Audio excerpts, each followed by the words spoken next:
Hallelujah. Personal prayer करो, घुटनों पर आओ। अपनी प्रेयर, आपकी 2 घंटे आपकी प्रेयर घुटनों पर होनी ही चाहिए। हालेलुया। सो कितने जन वायदा करते हैं परमेश्वर के साथ अपनी पर्सनल प्रेयर को आज से मेंटेन करने का? कितने जन ऊंची आवाज में? और सभी जन के मैं प्रॉमिस करता हूं, मैं वायदा करती हूं आज से पर्सनल प्रेयर करने का। सभी जन अपने हाथों को उठाते हुए।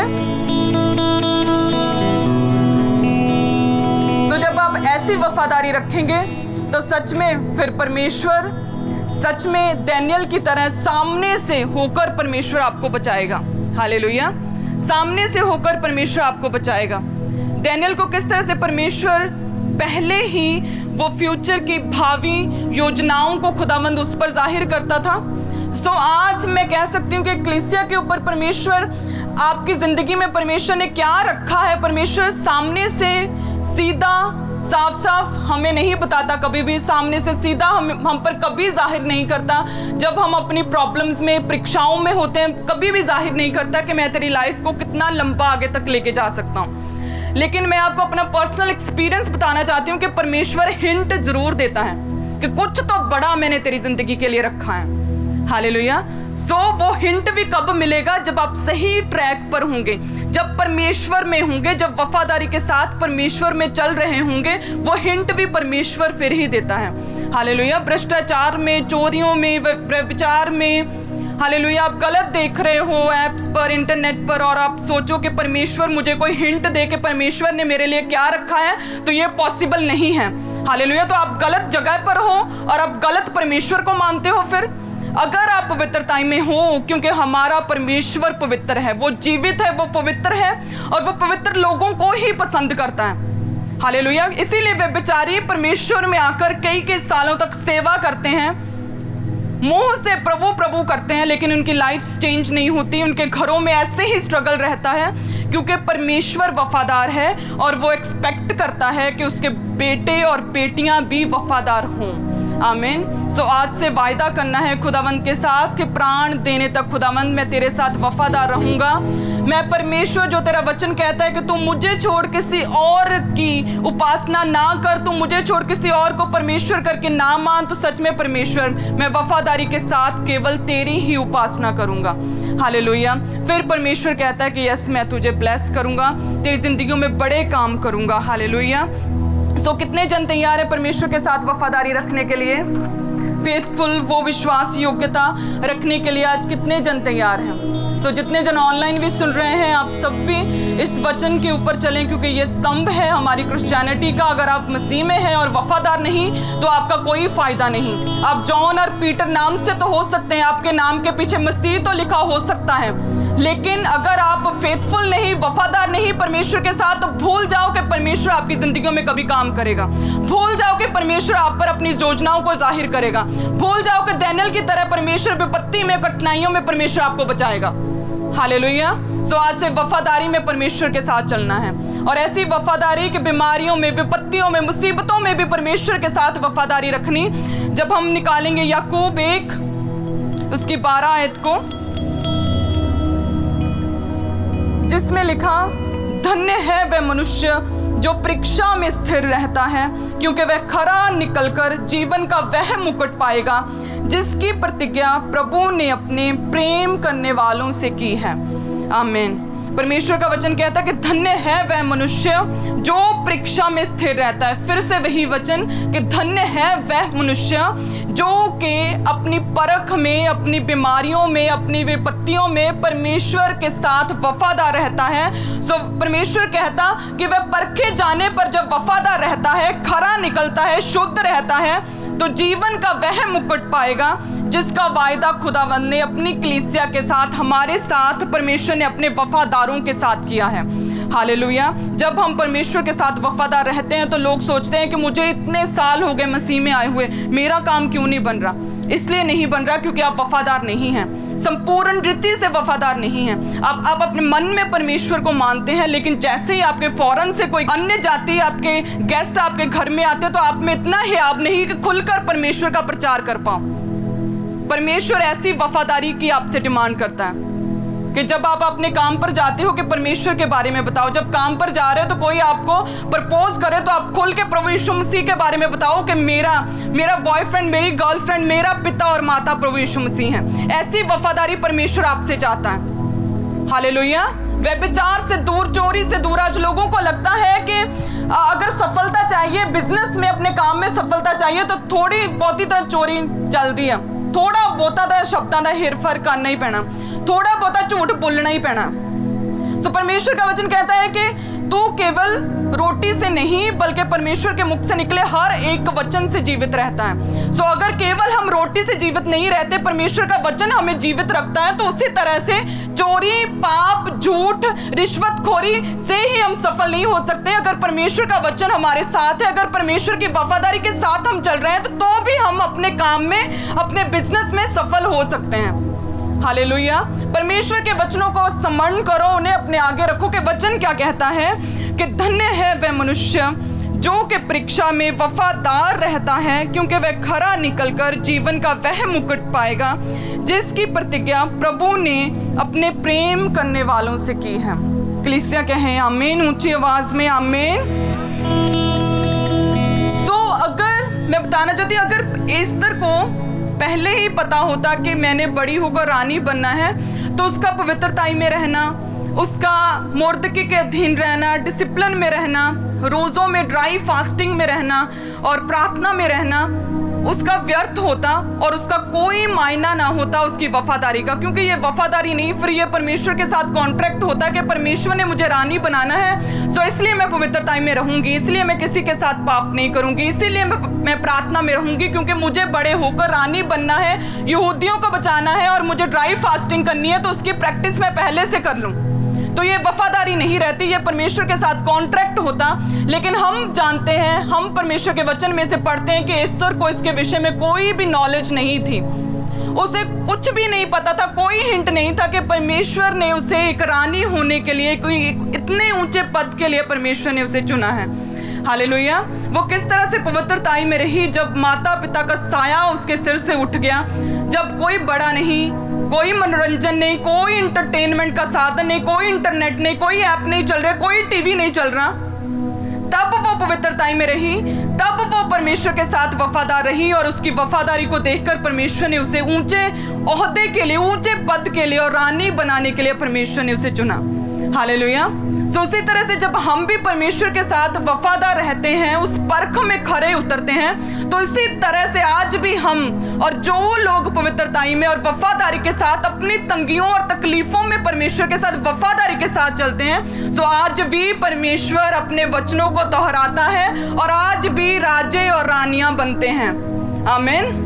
आज भी परमेश्वर किंग और क्वींस और परमेश्वर ऊंचे ओहदों पर बिठाता है। सो उसके लिए वफादारी चाहिए। वफादारी भी तब जब हमें कुछ नहीं पता, जब सभी और रास्ते बंद दिखे, जब लगे कि अब कुछ नहीं हो सकता, तब भी अगर हम परमेश्वर के साथ वो वफादारी रखते हैं तो परमेश्वर हमें एक दिन राजा और रानी बनाता है। आमीन। सो जब लगे कि सब रास्ते बंद हो गए और मैं किस स्थान पर हूं, आप बेचारे हैं, आप किस स्थान पर हैं, आपके पास कोई पैसा नहीं, आपकी कोई इज्जत नहीं, आपकी कोई वैल्यू नहीं, तो याद रखें अगर परमेश्वर साथ है तो सब कुछ पॉसिबल है। और परमेश्वर साथ कब होगा? जब परमेश्वर के साथ वफादार होंगे। आमीन। और वफादार कैसे होंगे? प्राण देने तक वफादार रहना। वफादार कैसे? केवल उसी की उपासना करनी। वफादार कैसे? अपनी विपत्तियों में, परेशानियों में, तंगियों में, जब खत्म हो गया सब कुछ, जब प्रार्थना करते करते थक गए, घुटने छिल गए, लेकिन फिर भी उत्तर नहीं आया, तब भी प्राण देने तक, आखिरी सांस तक परमेश्वर के साथ वफादार रहना। आमीन। ऐसी वफादारी परमेश्वर कलीसिया से हमसे चाहता है। आमीन। लेकिन आज तो उल्टा ही चल रहा है कि 7 हफ्ते अगर प्रार्थना का उत्तर नहीं आया तो वो लोगों को बताएंगे और वो आकर पास्टर को बताएंगे कि मुझे 7 हफ्ते हो गए, मुझे प्रार्थना करते कुछ नहीं मिला। परमेश्वर ने आपसे कोई कर्जा नहीं लिया हुआ, कोई ब्याज पे पैसा नहीं उठाया कि आपको 7 हफ्ते में वो चंगा करे ही करे। हालेलुया। आपको परमेश्वर ने अपनी जिंदगी दी है, ये बाइबल, इस बाइबल को पढ़ो, निकालो वचन और पढ़ो। एस्तर की लाइफ को पढ़ो कि क्या थी लाइफ, प्रभु यीशु मसीह के विषय में पढ़ो। हालेलुया। इस बाइबल को पढ़ो तो पता चलेगा कि वेट करो अपने समय की। God's time is the best time. अपने समय की वेट करो, पवित्रताई में रहो, वफादारी के साथ परमेश्वर के साथ चलो। जब एक बार परमेश्वर की वंशावली में ऐड हो गए तो उसके साथ ही चलते रहो, उसके साथ साथ चलो। हालेलुया, वफादारी के साथ। फिर परमेश्वर हमें बढ़ाता है, ऊंचा करता है। और जो लोग बोल नहीं सकते थे, जिनके गले बैठे हुए थे सालों से, परमेश्वर उन्हें बोलने की सामर्थ्य दे सकता है। तो मुझे लगता है आप सभी जन ज्यादा एक्सपीरियंस्ड और वेल टैलेंटेड हैं। आमीन। तो परमेश्वर आपको भी खड़ा करेगा ऊंचे ओहदों पर, क्योंकि एस्तर आम थी, बिल्कुल आम।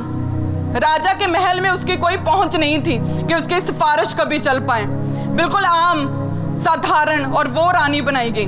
दानियल जो कि दूसरे देश में था, जिसका राजा भी अन्य जाति था, उसे परमेश्वर ने राजा का फेवर दिया। हालेलुया, उसे ऊंचा ओहदा दिया।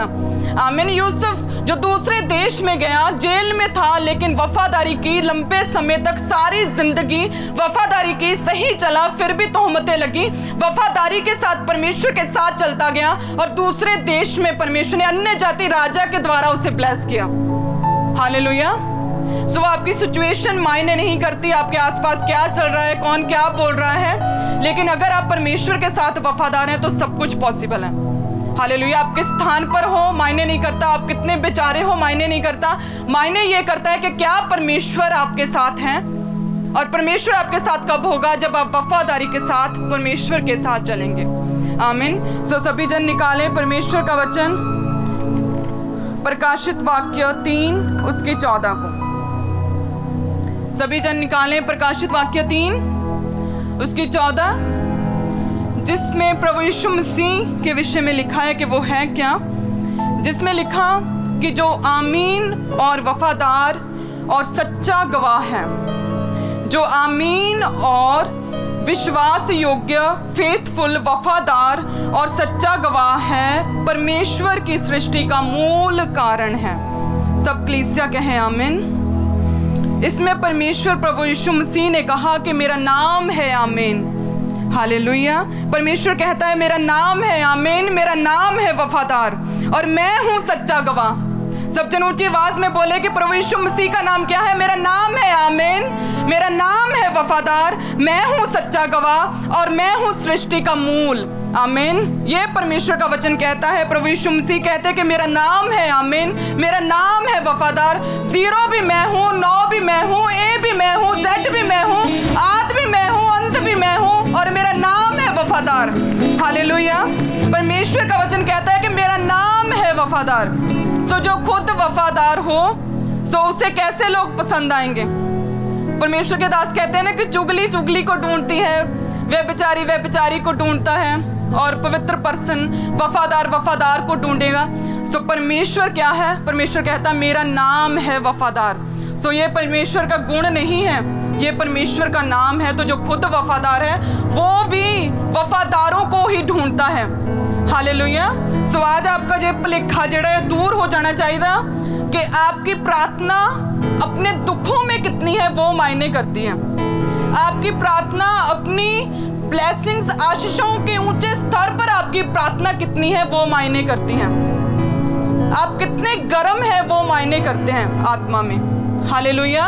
क्योंकि परमेश्वर कहता मैं आद और अंत हूँ और मैं वफादार हूँ। सो जो वफादार है उसे वफादार लोग ही अच्छे लगते हैं। सो अगर चाहते हो कि परमेश्वर आपको चुने और ऊंचा करे तो परमेश्वर के साथ आज से वफादार होना हर एक हिस्से में। हालेलुया। हर एक हिस्से में अपनी जिंदगी की सोचों, ख्यालों में, प्राण में, मन में और तन में परमेश्वर के साथ वफादार रहना है। हालेलुया। मैं आपसे कहना चाहती हूँ कि अगर कोई आपसे, बहुत से लोगों के मेरे पास प्रश्न आते हैं, बहनों के भी खास तौर पे, कि मेरा पति ऐसा कहता है कि चर्च जाना छोड़ दो, ये करना छोड़ दो, तो परमेश्वर का वचन कहता है कि अपने पति के अधीन रहो, तो मैं क्या करूं, क्या परमेश्वर को छोड़ दूं? तो मैं आपको कहना चाहती हूं कि परमेश्वर ने सब कुछ बनाया है। जब बात आए परमेश्वर पर तो परमेश्वर को कभी मत छोड़ो। परमेश्वर के अलावा आपके रिश्तों पर बात आती है तो आप परमेश्वर के वचन को फॉलो करो, लेकिन जब परमेश्वर और दुनिया, परमेश्वर और व्यक्ति विशेष, परमेश्वर और लोगों में से चुनने की बारी आए तो हमेशा परमेश्वर को ही चुनो। हालेलुया। क्योंकि वो वफादार है, उसका नाम है वफादार, तो उसे वफादार लोग ही अच्छे लगते हैं। सो हमें आज से वफादारी में जीना है। आमीन। तो सुव्यवस्था विवरण 7 उसकी 9 में लिखा कि तेरा परमेश्वर यहोवा ही परमेश्वर है, वह वफादार ईश्वर है और जो उससे प्रेम रखते उसकी आज्ञाओं को मानते हैं उनके साथ वह 1000 पीढ़ी तक अपनी वाचा का पालन करता हुआ और उन पर करुणा करता रहता है। आमीन। परमेश्वर यहोवा क्या है? वो ही परमेश्वर है और वो क्या है? वो वफादार ईश्वर है। हालेलुया। और जो लोग उसके साथ वफादार रहते हैं, जो लोग उससे प्रेम करते हैं, जो लोग उसकी आज्ञाओं को मानते हैं, परमेश्वर कहता कि मैं अपने वायदे उनकी ज़िंदगियों में पूरे करूंगा और अपनी दया, अपनी करुणा उनकी ज़िंदगियों में कंप्लीट करूंगा। हालेलुया। सो परमेश्वर ही परमेश्वर है, परमेश्वर का वचन कहता, और वो वफादार ईश्वर है। आमीन। कलीसिया कहें आमीन। सो जो वफादार है, जो उसने वायदे किए हैं, परमेश्वर उन्हें पूरा करता है। और परमेश्वर ने आगे वचन किया कि वह 1000 पीढ़ी तक अपनी वाचा का पालन करता और करुणा करता रहेगा। कितनी पीढ़ी तक? आप हो गए, आपके आगे संतान हो गई, और नेक्स्ट जनरेशन आपके पोते पोतियां हो गए, उसके बाद पड़पोते पड़पोतियां। कितनी पीढ़ियां परमेश्वर ने आपको ब्लेस करने का वायदा किया यदि आप उसके साथ वफादार रहे? 1 पीढ़ी, 2 पीढ़ी, 5, 7, 1000 पीढ़ी तक खुदावंद कहता मैं तेरे से वफादार रहूंगा। कितनी पीढ़ियों तक? 1000 पीढ़ियों तक। हालेलुया। हमें अपने दादा परदादे 3-4 के जनरेशन्स के बाद हमें उनके नाम नहीं पता क्या है, लेकिन परमेश्वर कहता कि मैं वफादार ईश्वर हूं और जो मेरे साथ वफादार रहेगा 1000 पीढ़ियों तक मैं उस पर अपनी करुणा करता रहूंगा। आमीन। सब कलीसिया कहें आमीन। सो इसलिए परमेश्वर दयावंत है, और जो दयावंत है उसके साथ वो दयावंत है, जो खरा पुरुष है उसके साथ वो खरा है, जो शुद्ध मन है उसके साथ वो शुद्ध है, और जो टेढ़ा है उसके साथ वो पूरी तरह से तिरछा है। हालेलुया। परमेश्वर वफादार है तो वो हमसे एक्सपेक्ट करता है वफादारी की। सो जो दयावंत है, जो वफादार है, जो खरा है, जो शुद्ध है, उसके साथ परमेश्वर शुद्ध, दयावंत और खरे हैं। लेकिन परमेश्वर कहता है 2 शमूएल 22 उसकी 26-27 में कि जो टेढ़े हैं उनके साथ मैं तिरछा हूं। हालेलुया। इजराइली जब दुखी थे, मिस्र में थे, गुलामी में थे, उन्होंने प्रार्थना की परमेश्वर हमें बचा, हमें बचा, हमें छुड़ा, हम गुलामी में हैं। तो परमेश्वर ने अपने दास को भेजा और मूसा को भेजा। उन्होंने मूसा पर विश्वास किया, उसके साथ अपने बेटे बेटियां, अपना कारोबार, अपना काम धंधा छोड़ के मिस्र से निकले परमेश्वर पर फेथ करके। हालेलुया। तो उस परमेश्वर ने जो कि दयावंत के साथ दयावंत है, जो खरे के साथ खरा है, जो शुद्ध के साथ शुद्ध है, तो उसने जब रास्ता नहीं भी था तो उस समुंदर में से रास्ता बना दिया। हालेलुया। लेकिन परमेश्वर आगे ये भी कहता है कि मैं टेढ़े के साथ फिर तिरछा हूँ। जो फिरौन और उसकी फौज थी बार बार बात से पलटने वाली, परमेश्वर से दूर, परमेश्वर को ना जानने वाली, उन पर परमेश्वर ने रास्तों को बंद किया और पानी उनके ऊपर से बह निकला। हालेलुया। सो परमेश्वर वफादार है। सो परमेश्वर कहता अगर आप वफादार हैं मेरे साथ तो मैं भी आपके साथ वफादार हूँ। अगर आप मेरे साथ वफादार हैं तो परमेश्वर कहता कोई भी तुझे धोखा नहीं देने पाएगा। हालेलुया। अगर तू परमेश्वर के साथ वफादार है तो परमेश्वर कहता मैं तुझे ऊंची जगहों पर बिठाऊंगा, मैं तुझे ऊंचे ओहदों पर बिठाऊंगा, मैं तुझ पर गहरे भेदों को जाहिर करूंगा। परमेश्वर कहता है मैं तुझे राजा और रानी होने के लिए चुनूंगा। अगर तू दयावंत है तो यस मैं भी दयावंत हूं। अगर तू खरा है तो मैं भी खरा हूं। अगर तू शुद्ध मन है तो परमेश्वर कहता मैं भी तेरे साथ शुद्ध मन हूं। लेकिन अगर तू टेढ़ा चले, लेकिन अगर तू परमेश्वर के साथ टेढ़ा है, चालाकी प्लॉटिंग्स करता है, परमेश्वर आने के बाद भी आपके बॉयफ्रेंड्स, गर्लफ्रेंड्स और परमेश्वर से दूर हैं, आप प्रार्थना नहीं करते, तो परमेश्वर कहता टेढ़े के साथ मैं तिरछा हूं। हालेलुया। सो कितने जन तैयार है वफादारी के साथ परमेश्वर के साथ चलने के लिए? मैंने आपको बता दिया कि परमेश्वर बड़े काम कर सकता है। परमेश्वर राजा और रानी बनाने के लिए खुदा ने हमें चुना।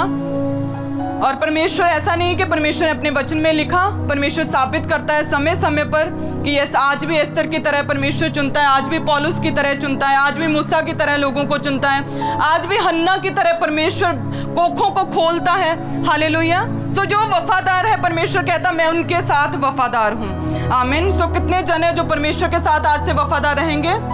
सबको जय मसीह की। मैं जतिन बब्बर और आप देख रहे हैं मसीह परिवार चैनल। जैसे कि आप सब जानते हैं कि मैं इस चैनल पे प्रभु के अलग अलग दासों की वीडियोस डालता हूं। तो अगर आपको हमारा चैनल अच्छा लगता है तो आप इस चैनल को ज़्यादा से ज़्यादा सब्सक्राइब जरूर करें, ताकि आप प्रभु के वचन को सुन सके। वीडियोस को ज़्यादा से ज़्यादा शेयर करें, ताकि जिन लोगों तक वचन नहीं पहुंचा उन तक भी वचन पहुंच सके। सबको जय मसीह की। एक बार मैं आपसे दोबारा कहूँगा कि इस चैनल को सब्सक्राइब जरूर करें और वीडियोस को ज़्यादा से ज़्यादा शेयर करें। जय मसीह की।